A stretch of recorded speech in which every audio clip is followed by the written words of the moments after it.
I would very much describe you as an extrovert. I don't know if you'd agree.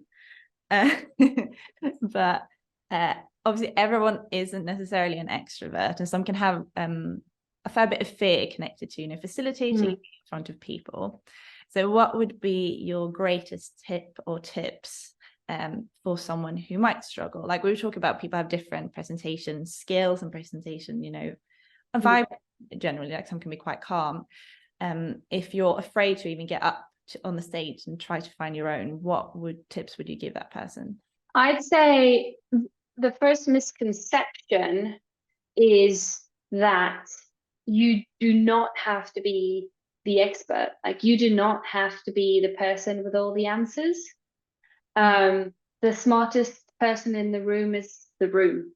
I mean, that the concept of you facilitation comes from the word facile in French, which is simple, simplify. So you're making something complex into something more simple for other people. And I think when I started off, I was very concerned that I didn't know all the content in all the courses that I ran. I was program lead for a master's. I didn't even have a master's. They didn't seem to mind. So it's really not about you standing in front of a room doing a keynote. That is something completely different. That is not in my perspective facilitation. You can jump in between those. You can jump between facilitating and being a subject matter expert.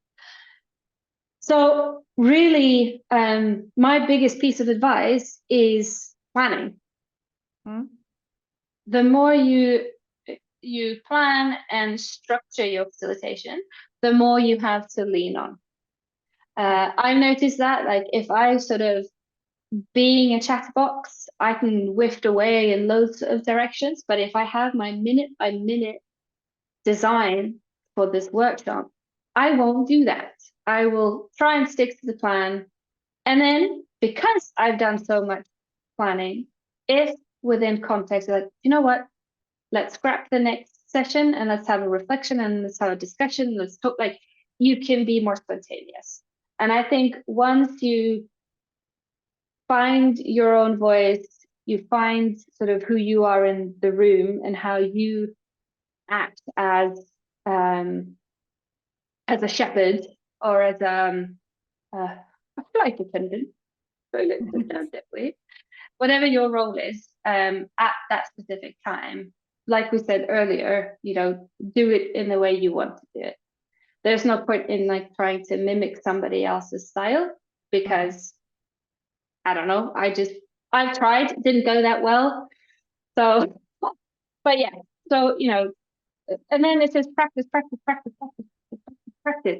Yeah. Do the same workshops again and again and again with different types of participants, because that's another interesting area, and that is, if you have the same design for a workshop and then you may do it with a bunch of younger students at a school, and you may want to do it with a department of seniors at an organization. It's both, the subject matter is relevant to both. How would you do that differently, and how would your role be different? And I think that's also something that, just because I'm speaking to a senior professional doesn't mean that I need to change the way I facilitate.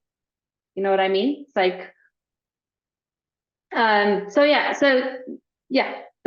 are my main. I'll probably come up with more, but those are my main pieces of advice there. Yeah. No, but I think all really great advice, and like you say, it's not really about you, it's about helping other people in that room. I remember from you showing me in my class when I was studying, I think this triangle talk about how people learn and how much information they retain with different levels. And I think I might be misquoting it now, so I will research this before I post it.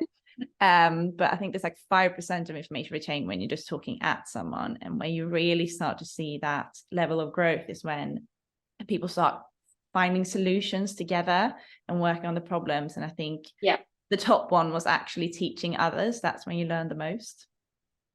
Exactly. And I think, there's a meta level there as well. If you, depending on what kind of sessions you're facilitating, if you teach others what you do, you get better at it. Yeah. Same way as with, when I started as a graphic design teacher, I did not see myself as a facilitator then. Like I came from, my mental models were, and this was sitting by a machine in front of a whole room full of machines, and people sitting there doing stuff. Yeah. But I became better at my job because I translated it for somebody else. Yeah. It's That's a for case sure. of But knowing. yeah, I think there's another, thing on confidence, Mm. and that is just dive into your own knowledge. What I mean by that is there are certain things that you can improve that help facilitation. So, for example, really learning group dynamics, really learning, what do you say and do in a situation where you have a room full of learners who don't want to learn, or who are in fights with each other, in conflicts, Yeah. those sides, it's never just like a streamlined process of doing a workshop or a course. It can become chaotic at times. So learning, reflecting on your own behavior and learning how to sort of navigate and facilitate people, is another area I would look at. Ultimately, it all comes down to people.